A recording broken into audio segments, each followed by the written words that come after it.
we're going to go into a dry fly. And by the way, jump onto YouTube and grab that and watch the guy tie this. He uses probably 10 times more thread than I would ever do, but he's got some really interesting techniques. I don't know how you'd pronounce SMHAEN. But I ran across it. It's a very interesting concept to doing the flies. The thing is that the most interesting to me is not the tail, just split tails if you want or not. It's not the biot body, because that's just very standard. It's just a dub thorax, which is no big deal. The really interesting part about it is how he does the CDC wing. So let me, and I'll show you here, I've got them tied as small as 20, which is the same exact style of wing. So there's a 16 in my vise, there's an 18 back here, and a 20 up here, and they'd all be considered a blue wing olive, if you would, with that interesting. One of the advantages to the CDC, and let me turn this here, is the CDC actually comes back and almost encases the entire thorax. So you end up with a flotation based upon the CDC, which is right here, and the tail, which is Coq de Leon. He's using tackle, and for those who would like to try using tackle, I've brought in a couple of different tail types. I brought in Whiting's tailing packs, all in done. And you guys might want to grab a piece of this. This is a real interesting piece of material if you don't have it. If you like using hackle fibers for tails, this is really nice, because there's about 30,000 flies out of that package. You'll buy one and never buy another one. I happen to like using Coq de Leon by Whiting. This happens to be a saddle. I'll let you guys grab a feather. I gotta grab one for me, because with one feather you're going to be able to tie more than just one fly. So let's get this passed down. As you can see, these are quite long, and almost all of this feather from about here all the way to the tip, all of these fibers off the side will make beautiful tails and nice and stiff. So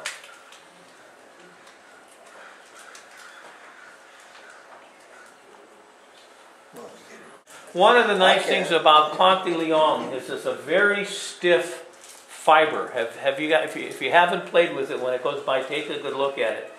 These fibers are extremely stiff, and they add to the flotation. The nice thing about it is not only is it a stiff fiber, but they are mottled. So you get a little mottling into the tail, which is what most mayflies have, is a mottled tail. And Coq de Leon comes in probably 8 or 10 different colors. I don't think the fish cares about the color of the tail that much.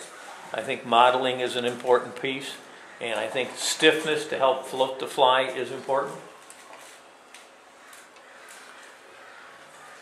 The other material we're going to use, where am I at, is, on this I'm going to be using a TMC 100 size 16 for the hook. I'm going to be using CDC. We'll actually, for this size hook, there's 3 feathers in there. There's 2 dark and 1 light. So we're going to be using 3 CDC feathers. And then we're going to be using goose biots in blue wing olive, again through Trout Hunter. Now, one of the things that I've learned with biots is, have you guys all used biots before? You ever notice how they break on you and you split? There's a big, big probability. I brought a bunch with me. Now they're in a plastic bag with a paper towel, which is wet. They've been soaking all day. A moistened biot will be more pliable than one that's dried out. So if you're going to tie biots, either pluck, 6 or 8 of them off and stick them in some water, or in this case I just brought these here to keep them moist in the bag. You don't need to keep them in the bag at home, because unless you're going to travel with them, but in most cases all you really need to do is just moisten them down. So I've got 2 colors of, I've got the blue wing olive and I've got a deeper green. Pick a color, any color at all, as they say. Isn't that how the, all you need is 1 for a size 16 fly.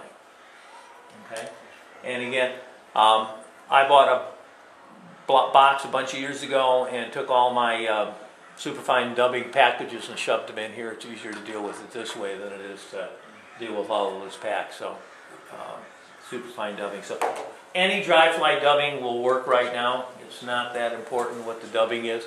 The dubbing and the biot and all that stuff really isn't the fly. The fly is going to be the wing. And when you see it, you go, wow. Okay. This being a blue wing olive, what I'm going to do is I'm grabbing my, and I happen to like, because I'm dealing a small one, this happens to be Sheer by Gordon Griffith. This is 14-aught. I like using real fine threads. A lot of folks like 8-aughts. 8-aught is fine, I use it a lot, but in this case I'm really going to be just using the 14-aught. So I'm going to start my thread about midway on the hook shank. I'm going to grab 4 or 5. I'm not going to split the tails on this one. I'm just going to use a long tail. I'm going to grab 4 or 5 of the fibers. Now we're looking at the tail that's going to be longer than the body by at least a quarter. So I'm going to put that right on top, tie it in, bring my thread back, and this is really going to make the fly float better, because I'm going to take 1 turn underneath the tail and pull it up. And if you can see, that flares the tail slightly and pulls it up and keeps it from pointing downward. Okay?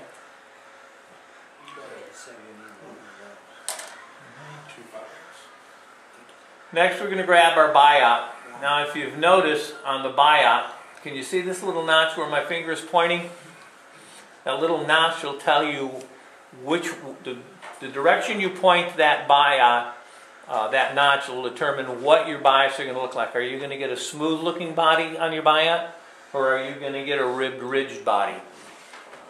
I'm going to tie it in on the top with the ridge, with that notch pointing away from me. Okay? And by doing that, when I fold it over, I'm going to end up with a smooth body. Now if the ridge was pointing towards me and I folded it over, I wrapped the body, I would end up with ridges on the fly. And so I'm going to have to borrow his hackle pliers again, because my fingers don't work too well with this one.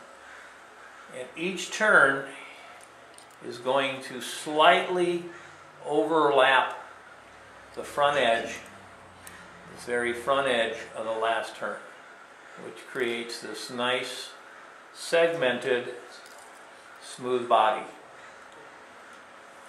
Okay. Get up to where we started our thread, take a couple of turns of thread to lock it in place, clip off the excess. Okay. At this point, I'm going to grab a little olive dubbing. I'm going to dub a thorax. Now the thorax only needs to be slightly larger in diameter than the body. Too often we overdub the materials, and our dubbing is always too thick on the thread. You want it nice and sparse. You're better off putting a second layer of thread. Now I want you to notice that I've actually left what looks like headspace in front of my dubbing, and that's going to be real important when we get to doing the wing.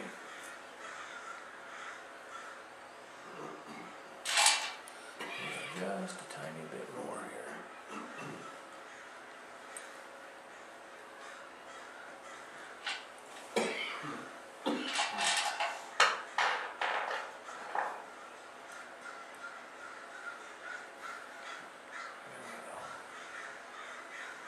What I want is a bit of a shoulder right there. Okay. I'm going to put a little thread base. Can I have the CDC back, please? I passed it out before I... Because it's kind of important about grabbing the CDC when you're grabbing your pieces. You're going to want two dark, which are almost similar in size. Okay, this will be tall enough. Here's two dark, very similar in size and style. They could be longer than that. They don't have to be quite that short. And then you want a light one. Again, very similar in style. What you're going to do is you're going to drop the white one in between the two dark. So you've got a sandwich of 3 CDC fibers, feathers, 3 CDC feathers, dark on the outside, light on the inside. And the key to this, making this really interesting wing, is you're going to grab the very tips, stroke back all the longer fibers. Okay? And then you're going to clip off those short fibers.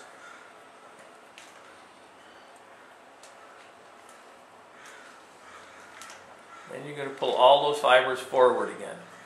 Now I want you to notice this V. You see the end of my stems? Can you see that right there? The end of the stem? That's important. What we're going to do is we're going to lay our CDC on top, and my stem is actually hanging over the eye. Okay, here's my stem way over here. I'm going to take 2 turns right where my head would be.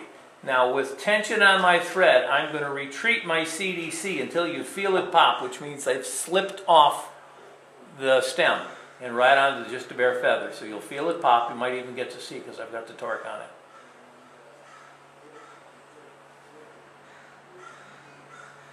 Come on. You must have missed it. I must have missed it. There it is. Take another turn, lift up the wing, and now I'm going to build a head, and I'm going to wrap back onto that wing because I want it to stand straight up.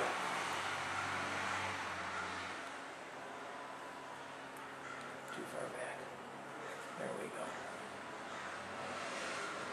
At this point, I can whip finish my fly because the only thing I have left to do now is clip my wing.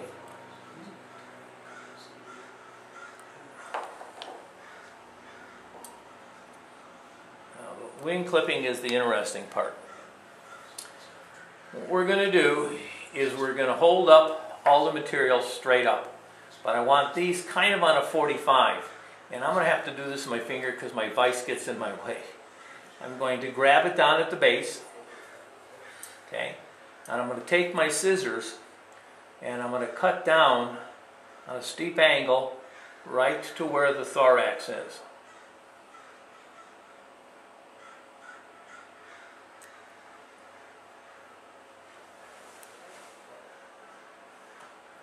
Oh, missed one. I missed one. And voila. And it's this stuff back here that when it's sitting in the water, it's actually sitting right in the meniscus. And the tail, and between the tail here and these fibers here, it's holding it up above the water as a dry fly with a nice visible wing to be seen. Just the cutest little thing you ever seen sitting in the water. I thought it was a really interesting little style. I thought it was something different. We've not done, we've all done a lot of the traditional things, so I wanted to do something that was a little bit different than we've always done, and again showing you a couple different things. So